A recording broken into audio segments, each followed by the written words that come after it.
Good morning. We're back. Yes, it's been a while. Yeah, I feel bad about it. Our life has been busy. Yeah, we told ourselves early on that we were going to be consistent and do it every week. And then all of a sudden, yeah, life happens. Yeah. And it is hard to bank a bunch. Like, that sounded easy in the beginning, but I feel like it'd be easier than we think. The problem is like you're just recording multiple in a week. I know. And it's like you don't have extra things to cover. Which, I mean, right now we probably could. Yeah. But I think once we get to a point of having guests, it'd be much easier. So much easier. Or even if we do like a guest and then like a solo a week kind of a thing. That'd be fun. I'd do a solo. Well, what I mean is like me, you, and then one with me and a guest, and We could do both. yeah.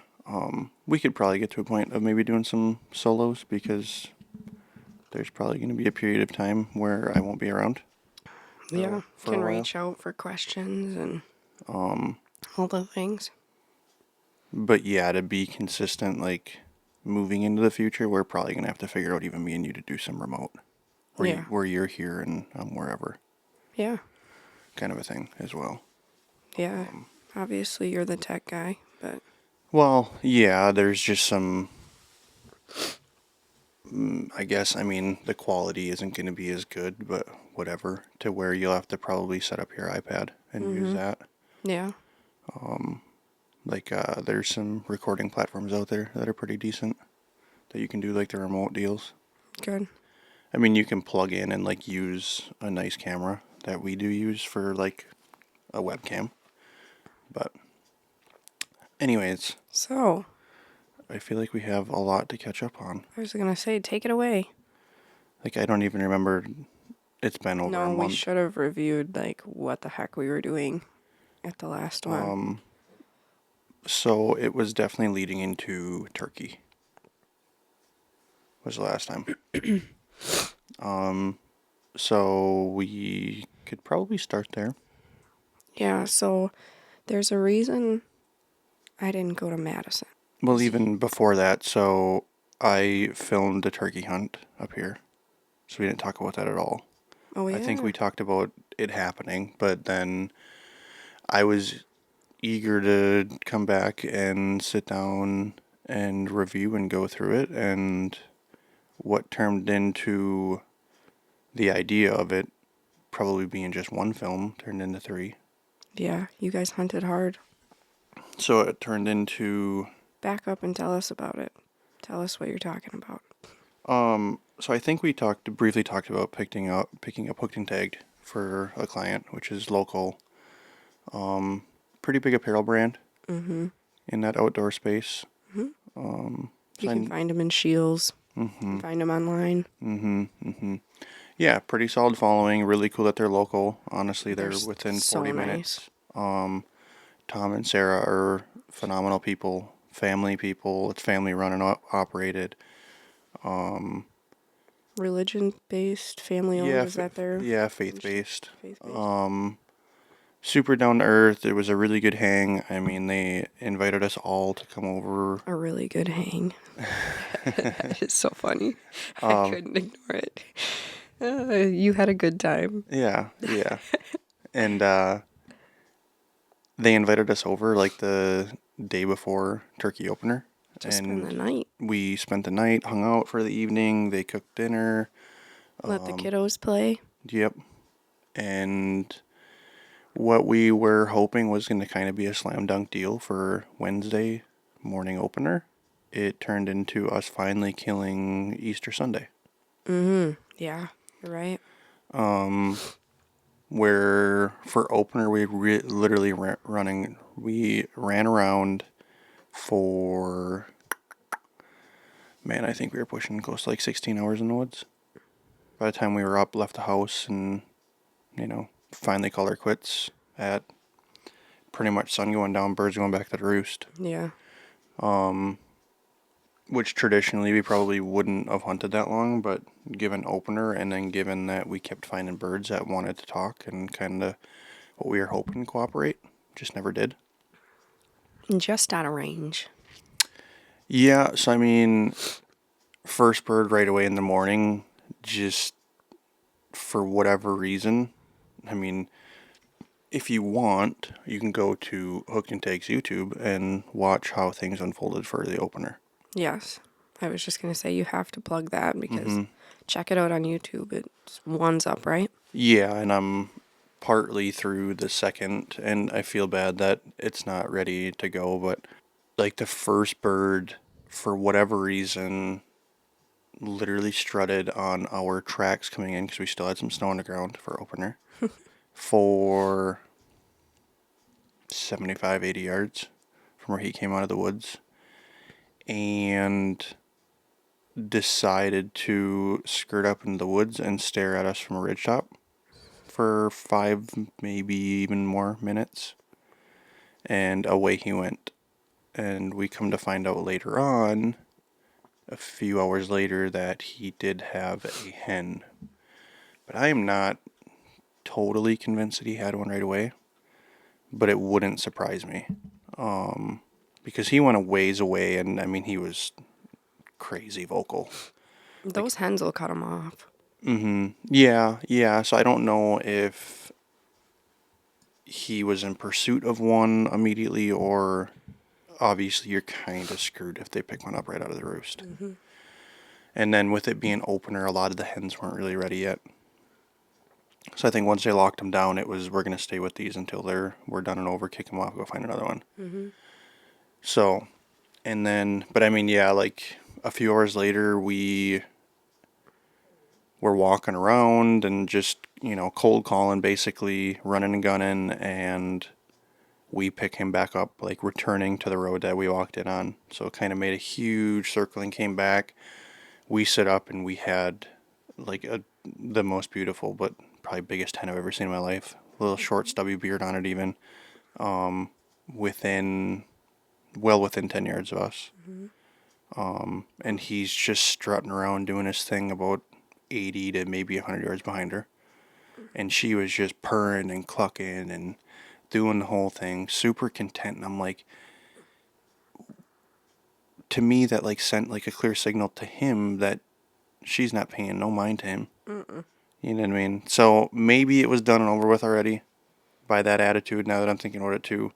But then she kind of just moseyed on through, turned around, went back, and they linked up, and we thought it was done. And then all of a sudden, they looped around to the top of that ridge top where he stood, and for whatever reason, walked down that ridge that time, right into where we sat up for our first sit, like would have been in shooting range, and completely backdoored us.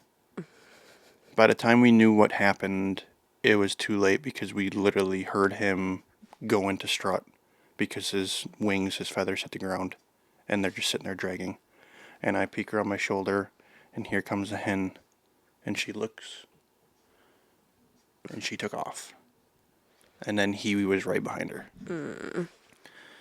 So that's how it kind of started, and then it just kind of a series of events unfolded of completely relocating, getting into some insane action. Yeah, you And got some really good stuff. We had 2 toms actually turned into 3 toms. Just insane. Literally fighting, like it sounded like baseball bats hitting each other. Holy crap. Just how loud and aggressive it was. They were all fighting over one hen. So what we thought was 1 tom quickly turned into 2, and those 2 just wouldn't leave each other. So they must have been a little bit young or whatever reason is there. I'm not too like on top of turkey hunting as far as those things Turkey go. educated. And then a third one came literally out of nowhere and kicked those 2 off of a hen. Like they literally fought over her. And he stole her, and then those 2 are just kind of moseying around. But we chased around. It was a piece of public that was surrounded by private, like on all 3 sides, and then, well, 4 sides technically. It was just you could access it from a highway. And it was probably like maybe it was a 40 or an 80. It wasn't very big. Like we covered the entire thing. Sat for a while, finally located them, headed back. So we'd made a huge move, went all the way around them, and they sat and strutted around on us on the private line.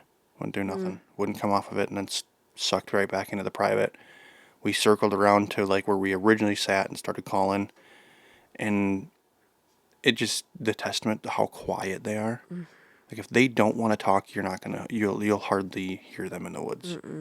Like the squirrels make more noise. It's ridiculous. It's crazy. Me and Tom are sitting there talking about like, do we hang out for a bit? Do we just get back on the road and go try to find some new ones? And for whatever reason, I turn around and I'm like, they're right here. And I like literally sit down, just like plop my ass down.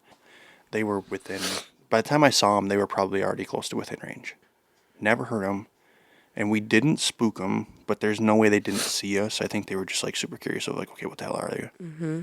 And if it wasn't for a deadfall, we could have got one of them. For sure. Right on the edge of range, and honestly probably where we kind of thinking ahead into the future, where we ended up killing the distance that he shot that bird. The one was definitely within range. It was just shooting at 20 gauge and then trying to shoot through some brushes, just like be a little bit tricky. So you don't want to wound one and then it runs in a private and you're dealing with that whole thing right away. So because we were real close to the private line even where they came in there. And for the next, I think we spent close to 5 hours on those birds and nothing. Crazy. Literally army crawling to the point we just got so like frustrated and irritated at him that we crept up to a tree and he's like, they were literally strutting within 15 yards of the truck. He's like piss on it basically. He's like, let's just run at him and see if we can get within. I'll just, literally run a gun, and of course it didn't work, but we spent the entire day in the woods. We didn't hunt the second day. But we ended up roosting what we thought was the same bird that we were after for opener. I think pressure kind of killed that spot. There was other people hunting. Like we literally had a guy pull up on the highway and got out and box called, big load woods beater Jeep, and put some pressure on those birds to the point, again, we just run and gun for several hours. And that would have been Friday. We hunted half a day, basically Saturday. And then it finally happened at, was it 8:30 maybe or so? Easter Sunday. Yep. And yeah, it was, a ton of fun, really cool just being out. We were all over the place. I think we ended up actually killing a bird that we roosted the first day. If you'll see like an opening clip, or the kind of opening sequence, and we roosted birds in the first film, that we had a bird that was like actually like running at us in the roost when we were roosting a bird. Like he hooted and all of a sudden it's like within 100 yards of us, but started out at a few hundred away from us at least. That's crazy. It very well could have been him. Yeah. Because it was off of the same road and in the same general area, and where we first located birds were kind of where we heard them. So, but it all came together, and it wasn't the biggest bird in the world, but definitely rewarding. Oh yeah. So I have my work cut out there, still trying to edit and put all that stuff together, because what I thought was just going to be like a one day, try to turn it into a 20-30 minute film, slowly turned into, I have 3.5 days of footage. Yeah. Realistically. To where like, okay, let's see if we can do 3 pieces. So that's the Yeah. intention in it. Wow, that's crazy. I'm so glad you guys did it though. Finally got it done. I know it sucked to not be here on Easter, but I was so glad it worked out. Yeah, I think I got home by like 11 or so. We got within probably 60 yards of him roosted. But then I think what kind of screwed us from him coming our way was there was an owl between him and us. Oh.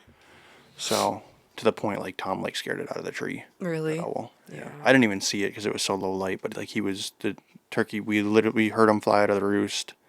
And he picked up some hens pretty quick.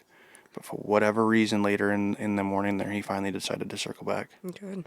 So Thank I think there was gosh. just, the thought of one straggling behind kind of a deal, Yeah. I don't know. It was a lot of fun. That was my first turkey kill on film. Mm-hmm. So I'm excited for they kind of all come together and finish those up. Oh, yeah, the first one is awesome. And then you, like, barely had time to do that, and you were gone, jumping on a plane, right? Yeah, so probably a month and a half ago, I think I might have mentioned it. I think I had it on the books that I was going to Canada. I feel like in the last episode that was something that we briefly mentioned. If not, I got an offer to go to Canada to film a bear hunt, spring bear hunt. Mm-hmm. So I spent a week up at Buck Country Outfitters in Saskatchewan, and holy crap. Yeah, that's a pretty big deal. Well, I mean, sure, but just like the accommodations, how pretty it was up there. I mean, That's what I mean. first Canada experience. Yeah, first time in Canada. The action was insane. Doing some filming he's got it's called The Hunter. Just crazy that was never trademarked ever. So really, really cool story behind it. He's been in the hunting industry for pretty much ever. I think he was pushing like 18 years with another company and show, and then kind of a change of hands, and a younger guy took over, basically said, Dave, you're out. I mean, he did a ton of filming. I think they were doing like 15, 16 episodes or something a year. It was basically him and one other guy. I think so. He's on the season 2 of The Hunter, which is on the Sportsman Channel. Pretty cool story. I think the branding and everything behind it's really cool. Mm-hmm. The logo of it is like HU, but it looks like it belongs in the periodic table. Mm-hmm. It's like everything just worked out perfect with it. Yeah. And then like you said, like everybody's got that hunter element in them, and like Oh, yeah. some really cool branding and tags and all that kind of stuff, and like it was never trademarked. Like everything was open. Like the only thing he couldn't get was like hunter.com or something. It goes to like an architecture building place or whatever. It's kind of funny that way, but so it's like the official hunter brand and everything on Instagram and that. But I think we talked about it briefly. Like all of a sudden I'm on the phone for an hour and a half with the guy. Mm-hmm. And we hit it off, and to Canada I go. And it was with Dave, an older gentleman, Jerry, which was an absolute hoot. Like they've been friends with Dave for a very long time, an Oklahoma guy. And then Travis and his girlfriend from Texas, who also does some guiding and stuff with some outfitters down there. And everybody in camp killed. That's awesome. It came down to, I believe, the day before one guy left out of, I think he was from Atlanta, killed a really pretty chocolate, which is kind of cool. Mm-hmm. It wasn't the biggest bear or anything, but some really nice ones killed. I think there was 4 in camp out of 6 or 7. 6? Yeah, so I think out of 6, 4 of them were Pope and Young, which are 18-inch, between 18 and 20, I believe, which is like the measurement on a skull. Mm-hmm. For a bow and arrow. The first 2 days literally sat on the ground, eye level, face to face.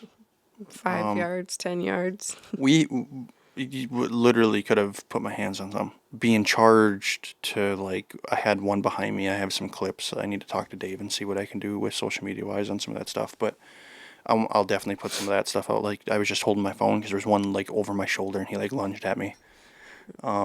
Just a little guy, but like, and then proceeded to just lean up against a tree behind us for 15, 20 minutes.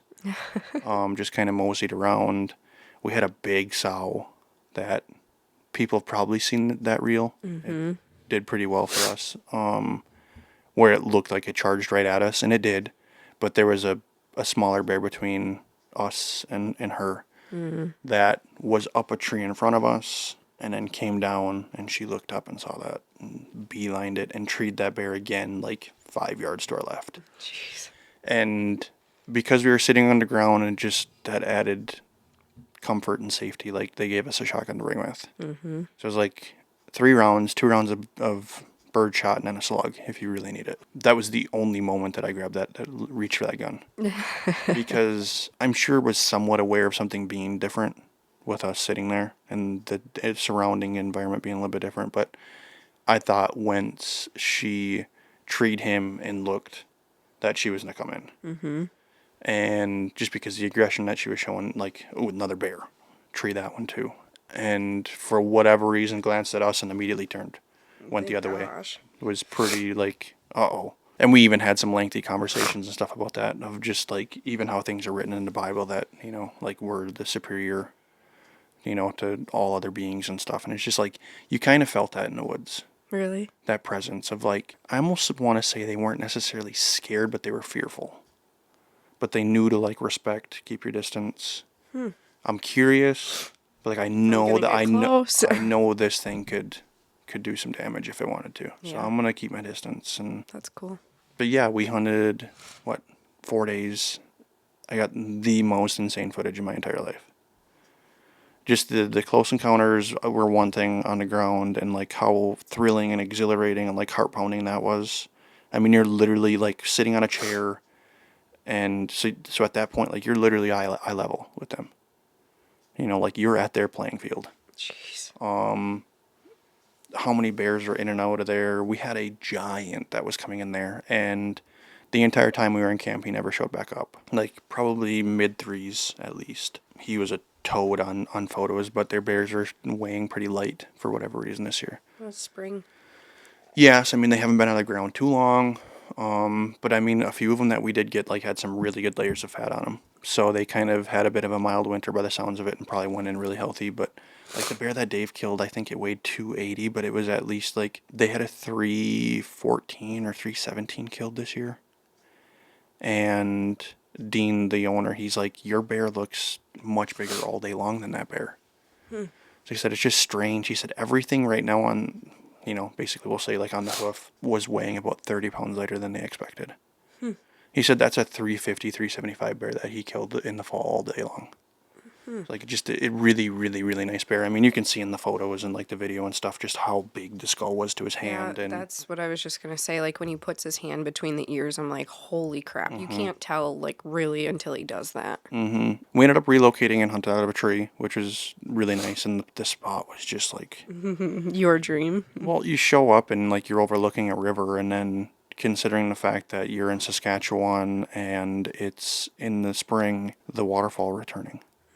So like I never thought I'd go on a bear hunt and I'm sitting there filming ducks, you know. So I was just tickled pink. I mean, that little river was just full of like I got some sweet footage of blue wings and of course mallards, ringnecks. Everything. I need to look at it because I saw it closer later on. I thought it was a widgeon, but I feel like it was a really weird looking ringneck hen.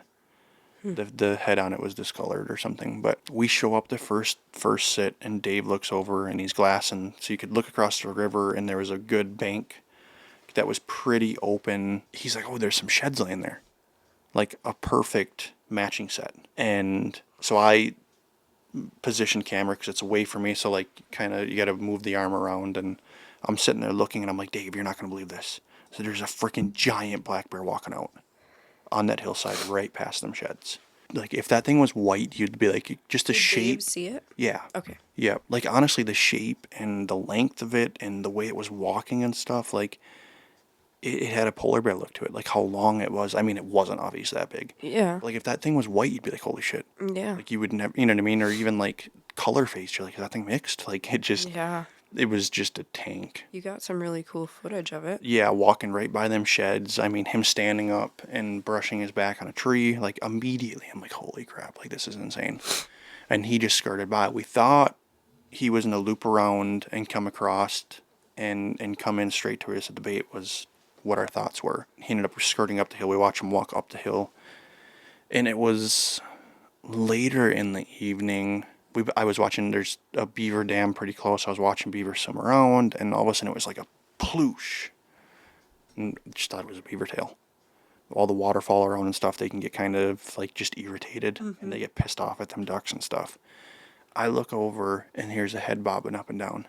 That frickin' bear came back. I didn't even know I got footage of him coming back down the hill. Because I had my A cam on an arm with long lens that I was moving around, but then I had my B cam just kind of hanging there, but I had a wide lens so that when we do like personal interviews, I just handheld and then also get some cool scenics. Yeah. Having the wide lens was really cool. And I grabbed that wide lens and I was doing some pans and stuff, just kind of like getting the lay of the land and just occupying my time getting some cool shots. After reviewing footage, I saw him, didn't even realize it, walking back down the hill in some of those shots. I look over and I'm like, Davey's back. He's swimming around. I'm like, he's swimming in the freaking river. And he literally just sitting there, moseying around. Like, it was insane. For one to even witness that. Yeah, it's so cool. But then to get it on camera. Yeah. Like, just unbelievable. Gets out, shakes off. It's so cool. Yeah, and our hope was swim across the river. Like, we're Come on over, buddy. 150 yards away. He wasn't hungry. So, looking back at it, we had a sow with 2 itty-bitty cubs in the entire night. Like, just some, like, awe moments, like, really cool. Like, the cub sleeping in the tree, like, perched on a branch and just, like, literally sleeping. I'm sure they were snoring. Like, it was just adorable. But that mom would, like, occasionally, like, another bear would come in and, like, run them off and get pissed. And, like, you know what I mean? They would kind of keep their distance. Another bear would come in and feed. But, like, if that bear would, like, look up and see that one cub and, like, go towards that tree, she would get pissed. And for whatever reason, both times, him walking the ridge, the hill, and also when he was in the river, like, dead silent. Which kind of was like he's the dominant bear in the area, like, don't make a freaking sound. Oh. And, I mean, obviously that sow would have fought to the death if he would have come in to protect her babies. But my thought was, too, after the fact of, like, she might have known his presence and, like, not made a sound at all, because if she did, he would have come in and would have tried to kill them cubs. Wow. Because then she goes back in the heat. Really? So, you know, it was probably maybe that element to it. I mean, obviously, if he would have started making his way, like, she would have done whatever she could to get them cubs out of there. They would have boogied quick. They were so little. Really little, like this year cubs. So little. Yep, this year cubs for sure. And he just sat there, like, second day they were back again, like, when we finally killed the second sit in that spot. He never did show. Like, he got back out of the river, walked up the opposite way, kind of the way he came, and just... Do you think he was hitting a different bait? There's no baits over there. They only whitetail hunt on that side. So he's just killing deer and living his best life over there. Well, I mean, he was definitely on the bait. They do have pictures of that bear. He was one of the target bears in that bait. He was eating good. Yeah, so whatever reason, so... He was, like, much fatter than the others. Like, he was just He was huge. long. He was much... Like, I bet that bear was... Seeing him hoisted up in the shop would have been like, oh my God. Weight-wise, I'd be curious. He probably would have been heavier too, but, like, not dramatically. I could see that bear was probably like a 400-pound bear, though, probably in the fall. Like, he was giant. Yeah, that was a big bear. But who knows? He could have been much bigger than that too. Like, it was just that perception. All we knew is he was, like... How far was he? How far was the river?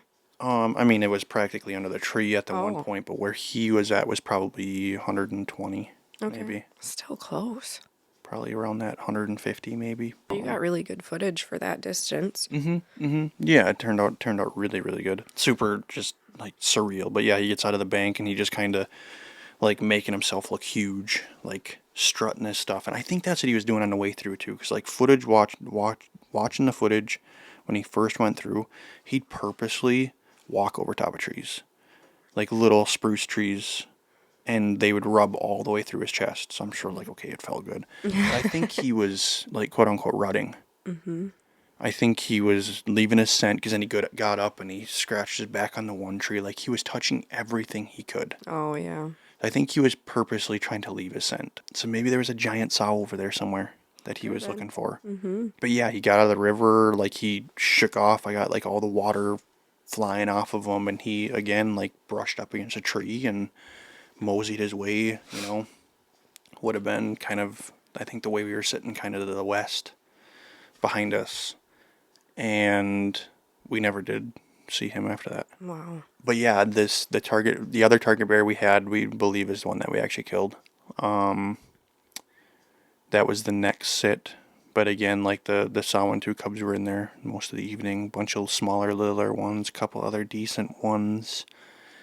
And he showed up and he knew we were there too. Because what was crazy, we were super hesitant. Like, you're not probably going to see it in the show, but like, it took us at least 10 minutes for Dave to finally like decide, like, yeah, this is him.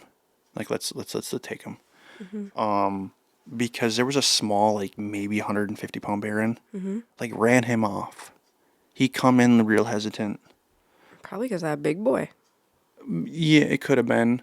Kind of looking around, and that little one, like, I mean, they get crazy aggressive. Like, turned around and, like, hoofed at him, ran towards him, you know what I mean? Like, hit his paws on the ground kind of a thing. And he, like, just turned around and ran and, like, looped around and kind of snuck back in. And you could see him just looking around stuff. And, you know, when, like, we knew he was decent. He was bigger than the bears that were in. But I'm just like, he's acting like, Dave's like, what do you think? What do you think? And I'm like, I don't freaking know. I mean, it's your choice, you know, Yeah. first of all. But you're asking somebody who's, you know, like, I've never hunted bear in this situation. No, not I like mean, that. you're looking at them, like the ones that I've seen that have been killed, like, you're looking at them in a tree straight up. Right. It's a different thing, you know what I Completely mean? different. And a lot of it's out of attitude and body language. Like, if them bear want to stay on the ground and fight them dogs and stuff, like, he's probably older, aggressive, bigger, you know, if they immediately tree, I mean, just a whole different game. And I'm like, I don't know, he's acting like he's super young. He's just, like, timid and, like, Not super confident. yeah, it was just strange. But then all of a sudden, like, he made a big loop, actually came in, looked at us. As he was going back to the bait, he let out, like, a kind of a thing, and that was it. That was crazy. Then he settled into the bait, and nobody bothered him, and it was like, okay. And then, like, sizing him up with the down trees and stuff there was like, that's a solid bear, dude. And seeing his head when he, like, pick his head up and kind of look around, it was like, he's a really good bear. And then, like, the kill was insane. That just, I don't even, like, what do you call it? It was like a bark almost. That's what Avery says. So when Avery watched it, she's like, he barked. And I'm like, that is a perfect explanation of what he did. Like, when you listen to it back, it truly sounds like a bark. It just insane. And how loud. So they're pretty vocal all the time, right? Insane how much, like, teeth chattering much they they do, talk, and they, yeah. like, smack their lips, and, like, the grunting and the Yeah. hoofing that they do, and, like, it's strange. And then, like, they kind of, like, try to assert dominance by, like, I have footage when we were sitting on the ground, because there was a lot of little saplings around. Like, if one wanted to come in and was acting like trying to be dominant, but, like, purposely, like, you could see him, like, slowly take his paw and, like, put it on brush and push it down flat on the ground, and grab some more and push it down, and, like, trying to flatten everything around, and, like, just, like, That's touching interesting. everything, and walking over brush and trees, and, like, just trying to, like, Bigfoot around, basically. And so they kind of do that. They kind of posture up, and they'll kind of, like, strut, just to make themselves look big. Like, they almost perk their shoulders up and get real wide, and then they, like, widen their steps, and, like, but just to see that stuff in the wild. That's something that you never experience with the hounds. No. Like, you never would. No. You would never And see how- their behavior. And how quiet they are. I have a 300-pound black bear walking in on you, and you had no idea. Like, there was that one point I turned around, and there's a bear. I would like to think that if there's a bear 20 yards from me, I'm going to know it. If they want to be quiet, they'll be quiet. Jeez. The first spot was a lot of leaves and stuff, like, pretty dry, and you could hardly hear them. All of a sudden, you'd see them before you could hear them. It's almost like they know how to be loud and they know how to be quiet when they need to. Like, and in the day we killed, we actually sat in the rain for probably an hour and a half. Which is, I mean, we were in some big spruce trees, so we had some pretty solid cover, but, like, it was really coming down. And then we killed probably an hour before dark, which is another thing, like, the time difference. Oh, yeah. Like, we're hunting until, we probably weren't getting out of the woods until 10 p.m. there, which was an hour behind here, Yes. which is kind of a weird change. But now that I look at a map, like, it makes sense, because you're, like, looking at our map, like, we were probably straight north of basically North Dakota, Minnesota border in that area. Because we were only 40 minutes across the Saskatchewan border, so we actually flew into Edmonton. We had, like, a 4-hour run. Really pretty drive. Like, first Canada experience was kind of cool. Like, Edmonton's honestly a cool spot. Really, really new. Everything was new. Like, pretty modern. Like, you could tell, like, a lot of this stuff is, I mean, there's construction everywhere, but, like, a lot of stuff that we're used to here is, like, falling over and, like, they're having to fix and repair or just, like, replace. And it's, like, everything there was, Yeah. like, pristine. Every building is just being remodeled. Which just shows how much newer a lot of those cities are up there. You know, they're not wildly developed and have been hundreds and hundreds of years, you know what I mean? But a pretty cool drive, like a lot of agriculture, kind of very potholy, like little ponds and stuff like that. And I mean, everything had ducks on it. Pull into camp and it's like you're literally in the middle of nowhere. The closest town, Good Soil, is there, but like I think they said I have a population of like 110, 105 people or something. Jeez. Little, you know what I mean? But even like there, because things are so much more remote and with the winters and stuff, like they kind of have the bare minimum basic needs that they do need. It's like even a small little town like that, they had a post office, they had a couple little convenience stores, they had like I think what they call like a depot or something, so it had a little bit of everything, like hardware stuff, groceries, all that stuff. They had a bank. It's like you have like the bare essentials. And then there was a decent little, I think Cold Lake was probably a half hour back to the west. Okay. But I mean, we were 4 hours north, I think, of Saskatoon, and then 4 hours kind of northeast of Edmonton. So any like bigger populated area, you know. Yeah. You go north of Good Soil, and like the paved road ends, and it's just nothing but gravel. And then you get into what they call the bush. It's just state park. And it's like, I mean, talking to Ben, it's like the wall, like kind of referring to like the Game of Thrones. Like, and it literally is, it's just crazy. Like pretty much you could draw a straight line on a piece of paper and lay it on the map. And it's like, this is your tree line and this is agriculture. Like, it's like straight east and west. And to the north, it's nothing but timber. And it's kind of cool. So, I mean, they have 500,000 acres, the outfitter has, in the park. Wow. That's all theirs to hunt. Plus whatever they get for permission. And They can get. whitetail and bear, is that what they do? Yep. Giant whitetail. Unreal whitetail. The 200-inch, All day. like, pretty frequently. Like, it's insane. I mean, they've killed 600-pound bear as well in the spring. No way. And actually, Dave wounded one several years ago. Cool little story that Dean was telling us. Dave hit one and they could never find it. And reviewing footage and stuff at the time, it just seemed like he probably survived. And I think it was, oh boy, I don't mean how many years later. Like, it might have been 5-6 years later, a guy shot a 600-pound bear, and it was Dave's bear that he hit. Really? You could just tell by the wound that was there and stuff. They said they've killed bear in the past too. That we've seen it. My Uncle Randy got a deer once where, cleaning it out, there was a full broadhead that was encapsulated. And they found stuff like that before inside of bears. People just making poor shots, and they just survive. Crazy. They are tough. But yeah, the lodge was insane. Middle of nowhere. A giant golf course is right there next to them, which is insane. So it's a very touristy area. Like, a lot of people come in and stay for the summers. There's some pretty nice lakes and different areas through there. So there's some very, very, very nice homes in that area. Yeah. Let alone the lodge. I mean, it had 12 rooms. There was like 2 or 3 suites that had like even like a little whirlpool in them. The outdoor area was like my favorite part. Most rooms had two queens in them, so like you could accommodate, 4 people per room. You had your own bathroom in every one, a big gathering area, a big outdoor gathering area with a fireplace. I mean, we played cornhole. There was a hot tub, and then you're overlooking a lake So on pretty. top of it. We hung out a lot in the shops. They had a bar out in the shop where they like cleaned and skinned and did everything that way. Yeah. So that was really cool. Just a cool area to hang and listen to music and have a couple of drinks if you wanted and stuff that way. And but they've been at it for a long time and they do a very, very, very good job. Yeah. I complimented Dean on one of the last days. I said I've been to a few high-end places doing some things and also hunting myself. And I said, you're up there with the best of them. Like I said, this is very, very, very well done. I said, like, your accommodations, the way things are ran. I mean, the guys you got working here. I mean, it was nice that the guides would take you out and stuff, but then, like, they'd come hang out and they'd have dinner with you and they'd come and shoot the shit and have a drink if they wanted. And family running own. Like, our main guide that we had, Lane, was actually the wife's brother, but then he had to leave to take his kid to a hockey tournament in Calgary, so one of their boys took over. Like, he's still in high school.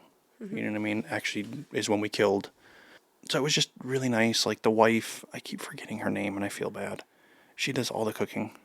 She did everything. Yeah. Whatever you want for breakfast. I mean, she had a menu there too if you really wanted to just make it simple for her. You could just tell her. But I mean, people had pancakes and waffles and like breakfast sandwiches, and just if you wanted like eggs and toast and some hash browns and sausage and eggs, like whatever. She'd make you anything. You know, bacon and sausage and whatever you wanted. And because you didn't hunt the mornings and you went out like mid-afternoon, so we tried to kind of be in a stand by 2, but you sat until almost 10 o'clock. That's crazy. So like you could still have like an 8-hour sit, you know what I mean? And then they'd go out and bait and check cameras and different things in the mornings. So we'd have like a big, almost like a dinner for lunch. Mm-hmm. And then because you're not going to be back until 11 o'clock. Yeah. To try to not go to bed on a huge meal. Did you say that they had like a snack bar for you to take stuff to? Yep. So yeah, they had like this huge organization center basically, but it was just like little pre-done baggies of like sausage and cheese sticks and stuff that way. Homemade little mini like banana breads. Of course, like a ton of cookies and like granola bars and fruit snacks and with you. And then like that next to that was like basically like it was probably like a clothes hamper, but like you just grabbed a little lunchbox out of there that she already was theirs. Throw whatever you want in it, take it to the stand with you. That's so nice. Really anything you can imagine to drink, waters, coffee every morning. And then you would come back after your hunt, and she had a homemade soup. To kind of like, if you wanted something before bed. So something light, something real nice that way. Like, I mean, she made like a homemade potato soup one evening. What else was there? She just knows you might be hungry getting in. I mean, it's a long time. There was one, like, I want to say it was like a biscuits and gravy soup. Like, I'm serious. It was like a ravioli kind of a deal, but like, holy shit, was it good. It was like in a gravy almost. Like, you know what I mean? Like a biscuits and gravy kind of a deal, but very well done. And then, of course, because like everybody killed and stuff like then, she kind of transitioned to where a smaller lunch to like a really big dinner kind of a deal. So like we had Alfredo, we had steaks, we had homemade, like the last evening was like homemade like fire brick oven pizza. Ooh. What else? Fried chicken, but it was like some of the best chicken I've ever had, and you would think it was put in a fryer, but she bakes everything. Nothing's fried. We had a fish fry. So like we had walleye and pike with chips, fish and chips they call it up there. Which chips are just potatoes. Like she really? cut up potatoes and just put them in the oven. Ribs. They did like some barbecue stuff once. Chicken wings. Very nice. Like just really, really well done. The food was great. The accommodations. Had a girl come in and do house cleaning every single day. Nice. Like a change of sheets, everything, every single day. Wow. Yeah, it was just whatever you need. Whatever you want to drink, whatever you want to eat, everything's included. That's nice. All the travel, but because we had a lot of camera gear and stuff, like we took the rental to where we were meeting, and they took us in the woods from there. But like most guys just hop in with a guide and take you right out. Nice. 4-wheeler UTVs to get you in and out. So I mean, it's just very, very, very, very well done. Like Dave did offer, and we'll kind of see. I'm sure there'll be some conversations about going up next year again, and probably you if you wanted, and kill a bear. I'd love to. He did offer that because his one daughter, I believe, graduates high school, and he thought it'd be a really cool just after graduation present. Yeah. Go up and he'd get her on film killing a bear, and he said it'd be really cool to get a couple female killing bear for a show. Yeah, I'd be in for that. So, and after the experience, like it'd be a no-brainer for me. Right. You know what I mean? Yeah. But, and then while I was gone, you were soloing it, running after turkeys. Yeah, doing all the things. And sadly, I hate to admit it, we've yet to be on the water. This is crazy to me. So I feel like this year has just been, like it happened so fast. Easter felt really late, and then usually turkey is way before fishing. And this year my tag was after fishing. Mm-hmm.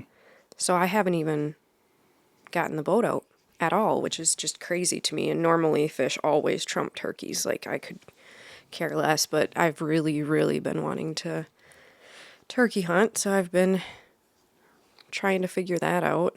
I was really happy because I, for the first time, requested private land access, and I got 3 yeses on a big chunk of property. And for somebody that's done that for the first time, you know that it's like a kid on Christmas morning. You're just, holy crap, I cannot believe this. It actually worked. Oh, so it's kind of ingrained in me. And after talking to my dad, I realize I get it from him, but he's like, that is the most disrespectful thing that you can do, is to ask someone to use their property. That's what he said. Yes. Like, he's like, when I lived in Madison, they would knock on doors. They would show up at church. Like, they didn't care what it took. They were going to ask permission. And Dad's like, never. Like, I will never do that. It's like, it feels so wrong in my heart. Like, I'm just like, oh, I'm asking to use you. Like, it's one thing if I'm saying, hey, can I access your property and lease it for deer season? You're paying them. Like, it makes it worth it. But to just be like, can I go on your land even though you don't know who I am? Like, you have to be like, you have to sell yourself. You can't just be like, hey, can I go kill that big turkey out there? Like, well, that's not going to get you the access. And same with the deer. Like, there's a big buck in there I've seen at night. Like, you're not getting that access. Yeah, so I think there's something with, like, watching the Seek One guys. Yes. Has really opened that idea of wanting and, like, feeling like you could do that, because I think it's a different story. I think most people are respectful that living in the Northwoods, you get the idea of hunting and recreation and stuff. For the most part. And if you don't hunt yourself and somebody approaches you, you'd be like, yeah, I don't, so why would, like... Go ahead. And I feel like that's why the people that you did talk to is like, they're just not hunters. No. Maybe deer hunters? Deer hunters. So there's deer blinds on all the properties. And then that Jade himself, he hunts, but he didn't have a tag until this week. He has like the very last season. Oh, so that's not this, like... Next Wednesday, I think it starts. Is it next week or the week after? There might be 3 more weeks yet. Yeah, so he was like, go ahead, like, my tag isn't until the very end. So he's a hunter, and he has deer stands on his property, but for some reason I just had like this guilt. I like feel so bad for asking. And then I'm just like, you know what? I'm going to explain who I am. I was going to say the one... explain like how I'm feeling, like what my life is, and just see. And I like said, like, I'd respectfully like to request access to your property. It's absolutely gorgeous. I'm an avid outdoors woman. I've been hunting my whole life. Gonna have my daughter with me. How would you feel? I'd be open to discussing like any boundaries that you have, whatever. And one response was like, made my heart so happy. Mm-hmm. So one response was, go ahead. I don't care. I don't have a tag until the end. Another response was the wonderful, wonderful woman who I'm like still keeping in touch with. Never knew her from Adam, like no clue who she is. I just Onyx and then Facebook her and found her. And she was like, oh my gosh, like, thank you so much for respectfully asking. Like, I've looked at your profile. You're so amazing. Good to see you in the outdoors. Like, you, your husband, your daughter are welcome on my property anytime. Good luck. Mm-hmm. Like, love to see it. You look amazing. Just like the sweetest response ever. And then the other one was like, I don't care. Good luck. Yeah, like a thumbs up. Yeah. She was like, I don't care. And I was like, well, if you're sure, like, I'll respect it. Like, do you have any questions for me? Whatever. And she's like, it's fine. Good luck. I'm like, oh, fuck. Okay. And that's like, that's last resort. I know. So I'm like trying, like, it is a yes, but it's just not convincing. Yeah. And it's like, okay, if I kill a turkey or something, it's like, are you really going to be okay about it? I know. So, I mean, but then I sent them all a really nice message at the end. And I was like, I really, really appreciate you guys allowing me access. Unfortunately, we weren't able to harvest a turkey, but, I really, really appreciate you. And I sent Dawn that really nice response, a message of me and Avery in the field, and she just absolutely loves it. She can't get enough. So that's good. I'm so happy. I feel like it just gives you that boost of confidence to like, it is okay to ask. Like, there are such good people out there that are just like, of course. And then another topic that I've been thinking about is I think asking for turkey access is a lot easier than asking for deer access. There are so many people that hunt whitetail, but turkey is not as common. So I feel like people are much more eager to be like, of course, go ahead. And not everyone wants turkeys on their property either because they tear so much stuff up. So I do think turkey is a little bit easier, but man, that felt so good. No. Sorry. Stinker, I thought she probably hears us. Yeah, she She does. probably tried walking up and then heard us Yeah. and went back to her room. No, I'm talking. So yeah, I hunted hard. I hunted quite a bit alone, and then I hunted with my niece Charlie, who, like, I don't really think she's done much hunting. I could be wrong on that. I think she killed her first deer last year with Justin. Yeah. And then, like, of course, a little bit with the hounds, but never, like, serious into it. And I think I was at your mom's house, and your mom's like, I've seen turkeys in the backyard. Like, go call back by the deer stand and see. Yeah. I was like, want to come with me, Charlie? She's like, yeah. Like, she was so excited. I'm like, come on. So we walk back there, and we call, and nothing. And then I said, what did I say? I think that was the night that I got access from Jade. And then I was like, well, you want to get up early with me? And she, like, immediately turns her head. She's like, can I? And they're like, I'm not waking you up. Like, you have to set your own alarm. Like, this is all on you. And sure enough, she was waiting in the driveway when I pulled up. So she was really excited. And she loved it. Like, the first morning, turkeys were super vocal. And that's really frustrating because after that, they were silent. Yeah. But we had like 3 toms gobbling around us, and you should have seen her eyes. Like, that to me means more than anything in the world. And then my last hunt was with her and Avery.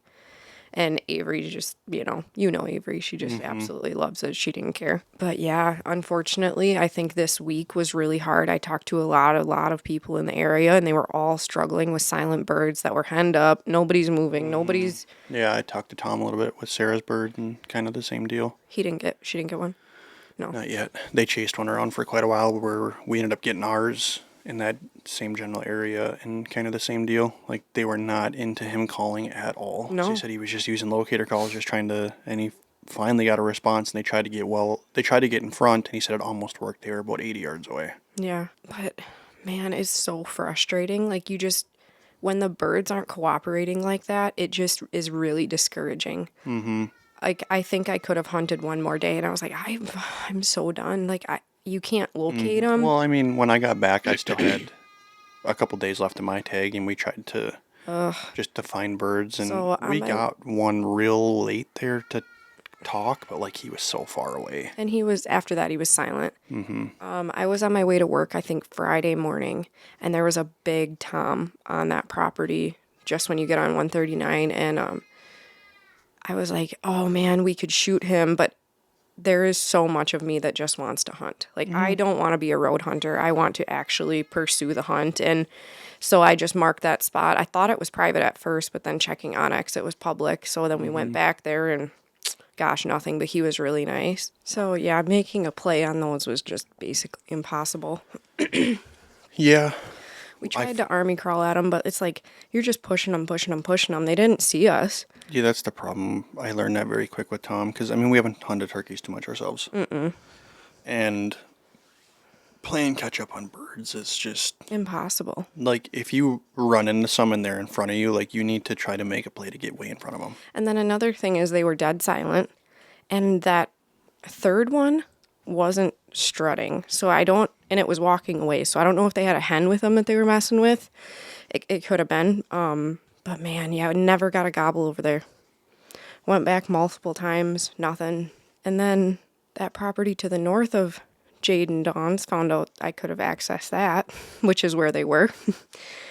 Oh well. Okay.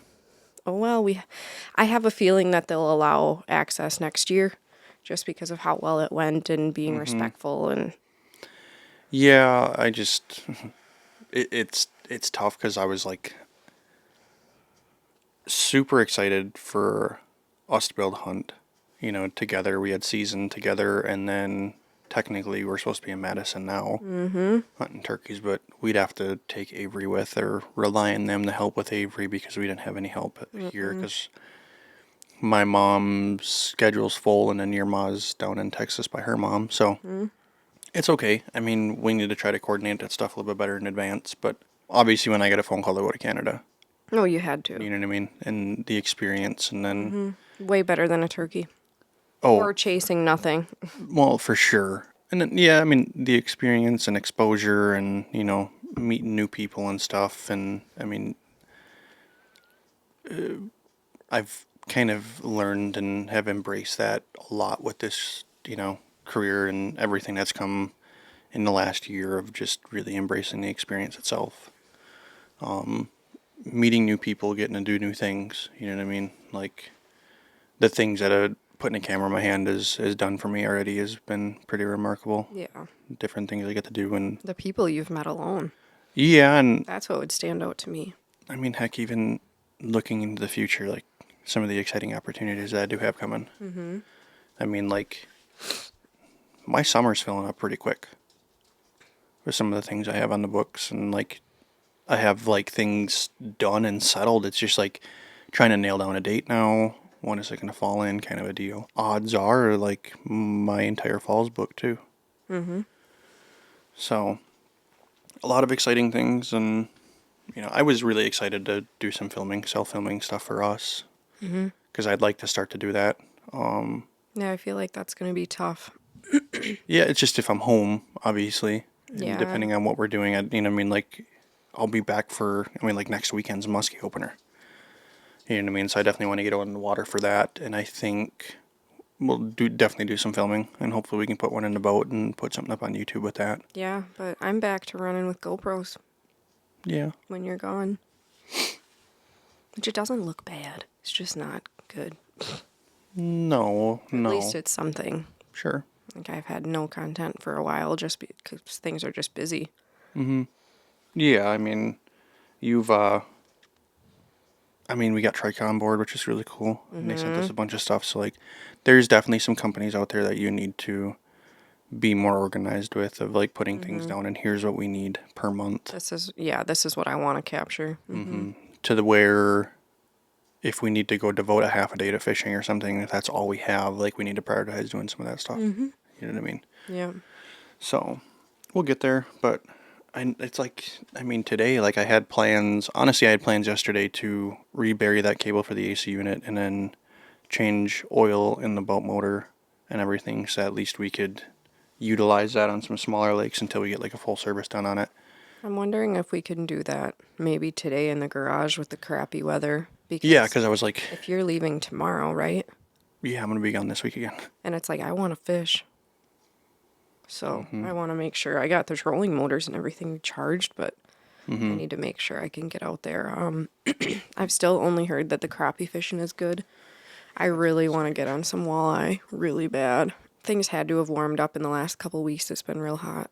Yeah, we're getting into a cold snap, and of course I have a bunch of fishing stuff to do this week for work. Have fun. So I'm not really looking forward to... I am and I'm not. The weather can really put a Damper on wanting to do stuff that way, especially being out in a boat, and if it's a blow day, like, it could just be miserable. Trying to film and chop is not fun, but yeah, I'm probably gonna have to be up and on the road super early tomorrow morning to head to La Crosse for this year's Mississippi NWT event. So I think I understand, but I'm pretty certain. I think the plan was to try to get in a boat tomorrow with Hoyer, and then Eric McCoy Wednesday, I believe, or Tuesday, I think.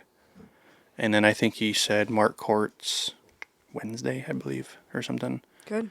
And he's got some other people that he knows that are running around and stuff down there. So, and then I know some of the guys from Almondai are going to be down in the area doing some things too. So, see if I can't link up with some of those guys and do some things too. But I might be home earlier than I anticipated. I mean, talking to Mike yesterday, he wasn't real sure how the week's going to unfold. Go with the flow. So I told him that I had you on the books for all week, so it'd be nice to get paid for all week. And if not, then I guess I get back and finish up some of the stuff that I have to do here and get ready for Musky. Yeah.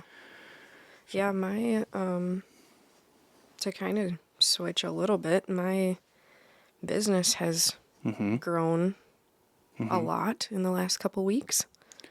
Yeah, you've had a pretty dramatic change. Yes. Which you knew was coming, but the events Long that time coming, yeah. but the events that unfolded to really push it to happen really quick. Everything happens for a reason. I truly live by that. It's like what happened was unfortunate, but it has put all of us in such a better position. Like all of us are flourishing. We're all happier. Oh, it's so good. Yeah, it was quite a deal there. Yeah. So So you wake up basically to a Facebook post that the salon is closing. yeah. So I worked in a hair salon. I had a room in the back doing lashes for what? Year and a half, 2 years? Year and a half? Year and a half. Oh, for sure. At least. And things started to kind of get progressively worse with the owner. You know, very difficult to work with, low energy. You don't want to go in there. You don't want to talk. You're tiptoeing around.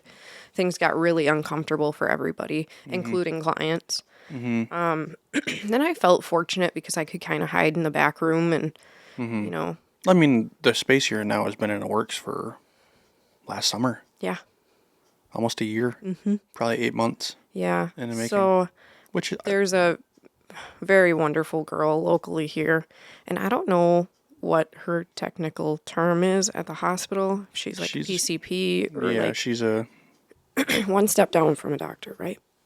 well, I don't know. She is a doctor, Yeah. right? Yeah, I mean, I'm sure her name is Anyway, sorry for not knowing that, but she asked me over a year ago. Yeah, you used to do Courtney's lashes. Yep, I used to do her lashes, and some reason she liked me and asked me a long time ago if I would go in with her if she opened up a medical spa. And I was like, yeah, absolutely. And, you know, the waiting game was like getting to me a little bit. I'm just like, what's going on? Like, how long is this going to take? But then in the last 3 or 4 months, it's really started to take off and it's becoming really close. And we don't have any medical spas really in our area. I mean, Rhinelander, but yeah, so I want to circle back too because things are moving really quick, right? And something fell through in a place. Yes. Yeah. That's right. She was going to go into. Yes. And let's not drop names, but yeah, she was going to go into and another building and it fell through like very last minute. Like they had everything dealed, signed, shut, delivered, and because of another business that was in there, somehow pulled some strings that must have been a conflict of interest or too much competition for them. So then we were back to finding a location. Like, what do we do? Do we buy that old dentist office and like rent out all these rooms? But that was like full of mold and like I'm sure that's fully needed to be gutted. Like it has not been up and running for what, 12 years, 15 years? Because wasn't it a correctional deal for a bit too? Didn't the county rent it out or something with the jail? I thought. Gosh, I don't remember. I thought there was a sign out front about something about it for a while. But it's been so long. And so like, no, because like all the old dentist chairs are in there and like, geez, like it would be so much work. And what they're asking is just absurd. I think they're charging potential, not what it truly is. So anyway, we ended up finding a location right on Main Street, literally like kitty corner from where I was at. Really good spot because we're right in line with like the coffee shops and the cupcakes and the shopping centers. Like everything is right there. So we're on a really good spot.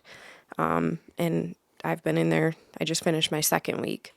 And yesterday was Courtney's first day seeing clients, Botox, filler. We just posted for a massage therapist. That's what we want. We are like dead set on that. Esthetician would be okay, but really, really want massage in there. So she's phenomenal to work with. The place, like everyone's saying Crandon needed this because the place, very elegant, very like classy, clean, minimalistic, very like muted tones, whites. Kind of that modern feel. Yeah, almost. super modern. I mean, the place is, it doesn't belong in Crandon, but I think it's going to do a lot for Crandon. Like you walk in and you're even like Kate Wallenhowski. She's like, where am I? Like, is this Chicago? This is crazy. Like Kate cried. She's like, I cannot believe this is here. It is absolutely gorgeous. And I'll post some pictures of it and stuff. I should come in and do a little walkthrough preview thing. Yeah, cool. She would love that. So that's official. And it's just, it's crazy what that change can do for like your energy and your, like I have spent more time there after client hours than I ever did at Nicole Jean. Well, Like I mean, you it's have just something, such, it's so much more representative of who you want to be and what you want to be you know how anyways. many comments I've gotten like this fits you so much better. And I'm like, it does. I don't feel that about myself. Well, and But you're there every day pretty much by yourself. So well, like, and I'm not also a dress clothes person. So Sheen, thank you, because my favorite dress pants were like $8. And I'm like, holy crap, these are really nice. But I'm just, and now that I've been doing it for 2 weeks and dressing up and stuff, I'm like, okay, this does feel nice. Like you look good, you feel good. The energy is high. Like just so proud of like how far I've come. And I know that all of the credit needs to go to Courtney. Like without her, I would never be here. But it does so much for me. Like every day is so high energy and so but good and thankful and truly blessed.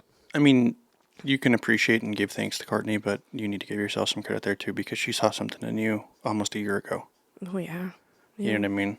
So like She's phenomenal. so obviously to have that trust and, understanding and stuff with you because without you she probably wouldn't have done it. I Because mean, she knew immediately when the doors open somebody's gonna be there every single day. yeah, I'm And there every day. Yeah, I'm there every day of the week and then she's just there on Fridays.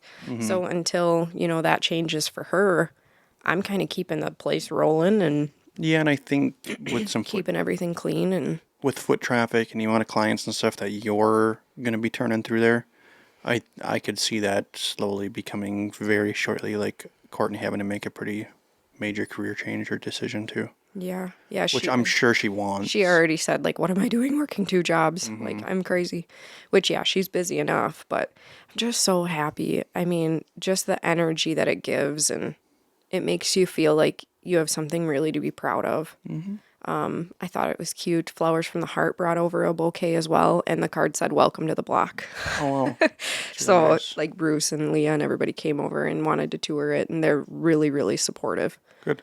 So it's all been so good, but man, just a breath of fresh air is what I keep saying. Like total revamp of your mind and how you view your business. And that's something that me and you are going to need to have some conversations about because I'm already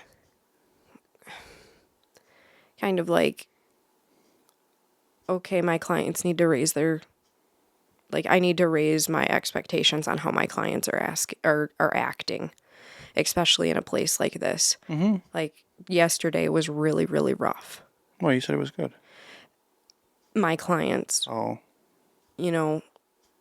They're talking very loud, dropping a lot of F-bombs, how they're presenting themselves when they walk in. Like, I need to find a way can't- for them to be respectful. This is definitely a different And situation. I mean, I guess you can't really control like how people present themselves coming in, but like they can No, but their be body respectful. language and stuff, yeah. Yeah, be respectful, So it's not necessarily your responsibility or on your shoulders that you know what I mean? It should be up to them and unfortunately like you're in Crandon, so it kinda comes with the territory, but like that might be a conversation just to have with Courtney. And just say like this is something I've realized and like in the past I haven't really cared because of the place I was in, but I feel like being representative of what we So, have going here, like right. how can we implement something or like should we post something on socials, but then it's like that's not going to reach everybody. So like would it be appropriate to have something posted in there that people would like see Like, in their face? I want this to feel more. Feel more. I'm not saying feel like, but feel more like a doctor's office. Like be very respectful of the people sitting next to you. Like don't be barging through doors. Like it just needs to be Yeah, it is a different because I feel like if it was just Courtney, it'd probably be a little bit opposite because then it is looked at more of like a medical office to where, but yeah, I mean, I don't know. I mean, if you have a massage therapist that comes in, like it's gonna definitely have to change because that environment for one of those is gonna be much different. Quiet, you know what I mean, more calm, I know. whatever you want to say, zen. Yeah. But I love the barn doors, but it doesn't give that sound barrier. So everything that my clients are saying, people can hear. Where like Courtney has a true door, and when she closes that door, I cannot hear the conversations that she's having. But you can hear what's being talked about back by me, even up front. you could probably look into something to maybe there's some way to like put a little bit of a sound barrier. Yeah. Maybe underneath they have them things that kind of fit around the bottom of a door. Yeah. You would have to slide it, slide on the floor as you're moving and opening and closing the door. But Yeah. That's I don't okay. know. Just all thoughts, but very, very blessed. Feeling so good every day I get to go to work. Like before, I mean, this is on me. I know it is, but if I had a client on 9, I was rolling in at 8:50 because my stuff's already set up. I have no desire to go in there early. Now it's like I'm there 45 minutes before my clients just to like be in the energy, get everything set, organize, whatever I need to do. And then, I mean, yesterday I was done with my client at 3:20 and I didn't leave till 4:15. Just sitting there and talking and Well, that's catching different. up on the week and stuff. You have somebody that you actually wanted. I mean, outside of the girls, it was tough to want to hang around the salon that long. Yeah, So, all good things. But up next is me in a boat. And yeah, I mean, I was hoping to try to get out today, but it went from 80s, to high of 50 today. yeah, and even colder tomorrow. Good Lord. So maybe I can pull the boat up and we can put it up by my mom Yeah, in the Avery heated would like garage, that. and I could change the oil in it and stuff. I have to do a full service, but I don't know if I have a set of feeler gauges to adjust. I feel like, did we officially make it a tradition to hit that one lake for musky opener? I feel like that should be our tradition. We definitely can, and there's a couple others that are close. Yeah, we know there's fish in there.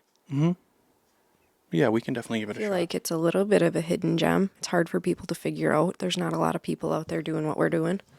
And you caught your biggest ever out of it. Yeah, I mean the potential for a 50-incher is I there. mean, I don't know if I can do an opening morning 2 years in a row, but we'll give it a shot. It'd be nice. Opening morning last year, I caught one. We got a few new baits, lures to use. Oh, I'm excited. Ridgeway. Ridgeway Customs. And then Duke's Dozer. Did we pick up some of those? Yep. Okay. Yeah, I've never. I mean, that's what I always used to throw in the past when I got lucky catching one. Was just small little spinners, but. So yeah, we have that to look forward to. I know I briefly said it, but yeah, I'm be gone again this week. And then my June is gonna be crazy busy. Yep. So, I have stuff set for July. I have a big project in July. I had a lot of stuff that's coming full circle. So I think we mentioned that on it of picking up Ponzi as a client. That's set in stone with who we're going to document. It's just trying to nail down a date, and I should reach out. I should have done that yesterday. I should have texted Diana, but I will reach out Monday and just touch base and see on that. That's a pretty big shoot and a good deal because that could turn into something consistent. Stuff went really good with Enterprise. They were really happy with the stuff I delivered. We're going to set up to do some home tours in June. Yeah, I think that's important because you showed like the building and the mill parts of things. Like now you need to show the finished product. And I know that you have that showcase or that showroom walkthrough thing, but to just see it go from one to the next is going to be really cool. Yeah, so that was always the intention. Okay. Was the home tours, but then because of what I'm capable and what I can do outside of just like shooting some photos and stuff, like going and spend a day at the shop in the mill, and some of that stuff turned out really cool. Yeah, good. What else did I fit in? I had Caleb Wagner reach out, which he's over in Hayward. He's got a kind of a dirt work and logging business, wants me to come over and do some advertisement for him. Good deal. I think you need to go in and do a walkthrough for sure. Well, I could do a walkthrough like on behalf of you, and then if Courtney wants to do like a, hey, welcome to Elevate Med Spa, kind of a deal, we could do something with her too. But my thought was like even just to come in and take some like real estate style photos. Yeah. Just to show the space off. Oh, it's so pretty. So once it's finished. I think it is. Well, Okay. outdoor wait on Okay. it. Yeah, they're putting up some black trim and stuff around the windows and stuff now. Yeah. You don't need to showcase the back, but that's all going to be redone too. Oh, nice. So maybe you would if it was done. Yeah. But yeah, Okay. we have a lot to look forward to and try to get back to doing this on a regular basis. I know. I'm just excited to get out on the water. Yeah, we'll have some updates next week on how that goes. Whether we get out for walleye, I'm sure you're going to try to get out while I'm gone. Yeah. I'll have a report on the Mississippi. Yeah, I mean, usually during the summer, I just leave the boat at Dad's and I can go after work. Especially with Avery, she always likes that. She wants to do something after daycare every day. Sure. So Yeah. we Yeah, get and to I fishing. finally feel like, not this coming week, but the following week, I mean, I'll have a bunch of at-home stuff to do, but I feel like I won't be full to the brim to where we can get out and do some stuff in the afternoons and that. Yeah. Even though I feel like most spots we do fish the mornings are better, but I mean, yeah, you're right. We fished until dark in our good spots, and it's always better morning. for walleye, for sure. Most of our muskies come mornings, too. Really? I mean, the one that you caught in Kentucky was midday, but And so was your big one. Wasn't that like noon? I don't think so. I thought that was like right away when we hit that lake, pretty much. We fished down to that end, and she hit, and that was about it. We'll have to look. Gosh, I thought that was afternoon. And then, We yeah, have I feel like... pictures with timestamps. What? Your Tanner. Yep. Oh, Tay. Okay, everyone, have a wonderful day. Yeah, I feel like we had a lot to catch up on. So Have a this one good a little bit week. long, but Yeah.